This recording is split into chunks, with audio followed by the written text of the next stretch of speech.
So I was walking up this big freaking hill this morning and I was struggling. I really wanted to stop.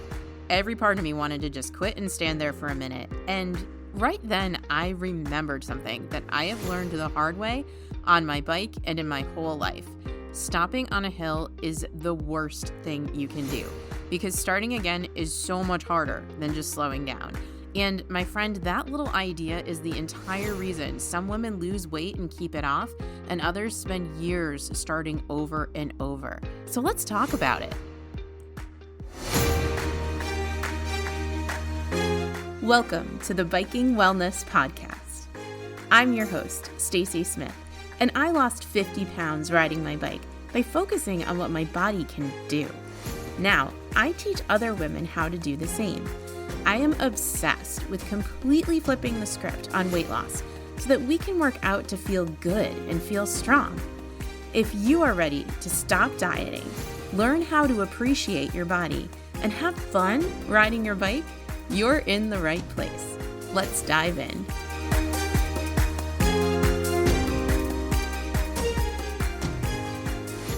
Hello, my wonderful friend. Welcome back to the podcast. And if you're just joining us for the very first time, I want to send an extra special warm welcome to you. I am so glad that you are here. And really quick before we dive in, I want to make sure that you have the thing that goes hand in hand with today's episode.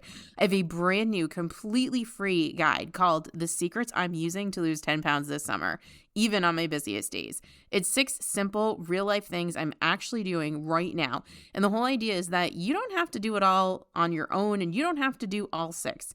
You just pick the one that feels doable and reasonable to you, and you start right there, which, as you're about to hear, is basically the whole secret. You can grab the guide for free at www.sassy.com/secrets. That's SASCY.com/secrets. Okay, let's get into it. So let's talk about how this usually goes for you. You are doing great. You're moving your body, you're feeling good, you've got some momentum, and then life happens. You have a busy week at work. You're not sleeping well. The kids, the grandkids, the job, all of the things that you did not see coming. And here's what most of us do in that moment. We do not slow down. We stop. We think, well, I can't do it the way I was supposed to do it, the way that I had planned, so I'm just not going to do any of it. I'll get back to moving my body, to making good food choices when things calm down. And then getting back to it feels totally impossible because you are not slowing down anymore. You're actually starting over completely from a dead stop. And starting from a dead stop is so much harder than just easing off the gas. You know, when you're going up a hill, you slow your breathing down a little bit. You slow your pedal strokes. You just focus on spinning those wheels. So the days go by, it becomes a week, it becomes, okay, I'm going to start again next week, and you're right back in the cycle you've been stuck in for years. And I want to tell you where this really clicked for me because it happened to me on that hill. I was hiking up the hill this morning and I was struggling. I wanted to just stop. I'm like, okay, I'm just going to stop. I'm going to take a few breaths. Now, please understand, I'm not telling you to just keep going if really your body legitimately needs to stop. That's not what I'm talking about here. I'm talking about when our brain is kind of trying to trick us into thinking we can't do something. And this is a lesson that I've totally learned on my bike probably 100 times every time I'm going up a hill. Do not stop on the hill because the second you stop, all of your momentum is gone. And starting over, starting from nothing on an incline is so brutal. In fact, you might as well, in some instances, if the hill's that steep, just walk your bike up the rest of it. But if you just slow down, if you just take it easy, if you just tell yourself, like, listen, I can do this. Even on your way down and keep your legs moving, you keep going. You get to the top. And just a really quick caveat here, I always stop at the bottom of a hill if I need a rest. I don't ever stop at the top because your legs need to spin out all of that lactic acid that's built up. So please, please, please, for the love of everything, do not just stop at the top of the hill. Keep going till you get to the bottom. That's just my little public service announcement for you for today if you are one of those girls like me who likes to ride bikes. But anyway, you're going to get there. You're going to get to the top. And that's what I did today. I just slowed way down and I kept going and I made it. And then right after, I watched a couple pushing strollers stop dead in the middle of the hill right before my house. And I thought, oh no, because I knew that getting those strollers going again from a standstill on the hill was going to be so much harder than if they just slowed down to a crawl and kept moving. Stopping did not make it easier for them. It made it harder. And that is exactly how it works with your movement and with your weight loss. The busy week where you just don't do anything at all, that's stopping on the hill. And it's why getting started again feels so impossibly hard. But if on that busy week, you just slow down instead and you're like, okay, I can only fit in a 5-minute walk today, but I'm doing it. All I can do is get my water in today, but I'm doing it. If you keep something somewhere focused on you and focused on your health and focused on what you need, you keep your legs moving. You stay on the hill. And when life opens back up for you, you have more time and more energy. You're not starting over from nothing. You can start building with what you have and start, okay, maybe it's a 10-minute walk instead of a 5-minute walk. You're just speeding back up at this point. And that is the whole difference, my friend. You don't have to choose between being all in and completely stopping. There is a third option, and it's the one that actually works. Slow down. Take a deep breath. Take several deep breaths. Slow your legs. Slow your roll. And just think a little bit, but don't stop. A little bit keeps you going on the hill, and staying on the hill is how you never have to start all the way over again. Now, I know what the hard part is. Even a little bit can feel like too much when you're tired and when you're busy. So let me tell you the thing about starting and keeping going that changes everything. Here's what nobody really tells you. The hardest part of any of this is not the walk, it's not the hill, it's not the ride, it's not the workout, it's not making good food choices, it's just starting. It's getting up off the couch. It's putting your shoes on. Once you're actually moving and doing something, once you're actually kind of cooking the healthy meal, it's almost never as bad as your brain told you it would be. But your brain looks at the whole big thing and it's like, oh my gosh, I have to get out all the pots and pans and I'm going to make a mess of the kitchen and I might as well just freaking have takeout. But what you need to tell your brain is, no, we're not going to decide that it's too much. We're not going to talk ourselves out of the thing. The trick is to make starting so small that your brain cannot argue with it. So let me give you a real example from last week. I did not want to ride my bike at all. So I made a deal with myself. After the strength workout, I'm going to do 5 minutes. That's it.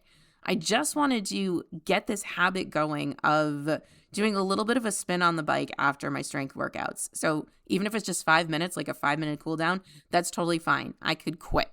3 minutes in, it was hard and I was like, ugh. But at 5 minutes, I'd settled in and I thought, you know what? I can do 10. At 10, I thought, I can get to 15. At 15, I was like, okay, I can hit 5 miles. And I got off that bike at 25 minutes after promising myself I could get off at 5, when all I ever promised myself was 5. This is not because I am disciplined. This is not because I have so much willpower than you. It's because starting was the hard part. And once I made starting easy enough and small enough to actually do, the rest took care of itself.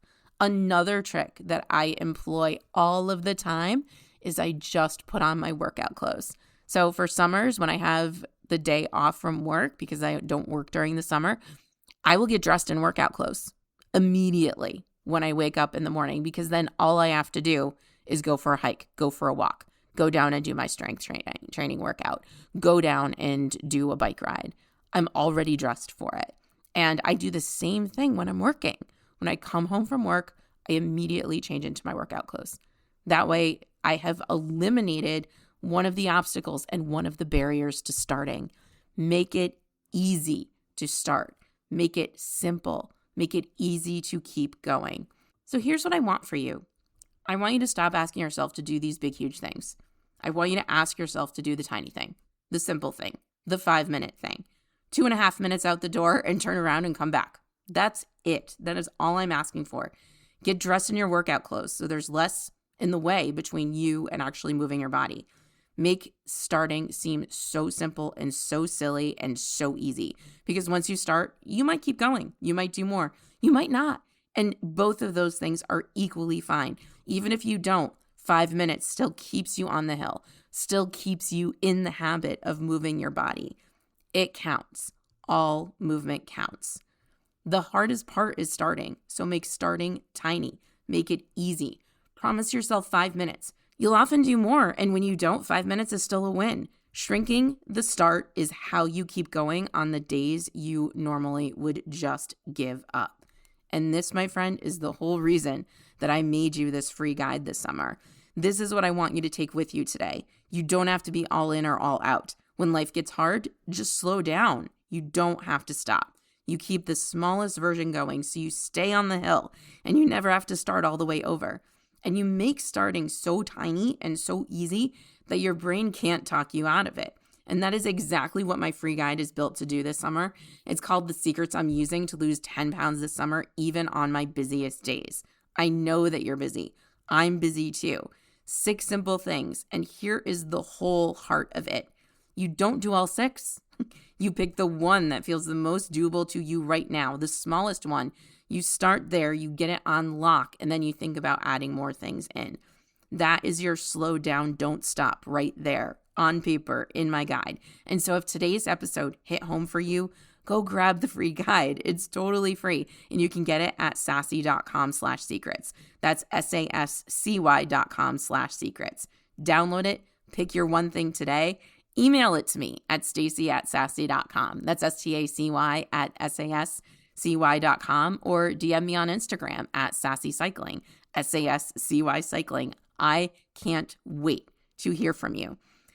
And if you know you don't want to figure this all out on your own, if you want help building the plan that fits your life, that fits your hills, that's exactly what I do with my one-on-one clients, and I'd really love to chat with you. Just send me the word interested or DM me the word interested at Sassy Cycling, or in an email to stacy@sassy.com, SASCY.com. And if this episode gave you a little permission to stop starting over, would you follow along or subscribe to the show wherever you're listening to your podcasts? It genuinely helps this show reach more women just like you who need to hear this message. And if you know someone who keeps stopping on that hill, send this her way. She needs to hear it. Thank you so much for being here, my friend. Slow down when you need to, but don't stop. I am here and I am cheering for you every single step of the way. Talk soon.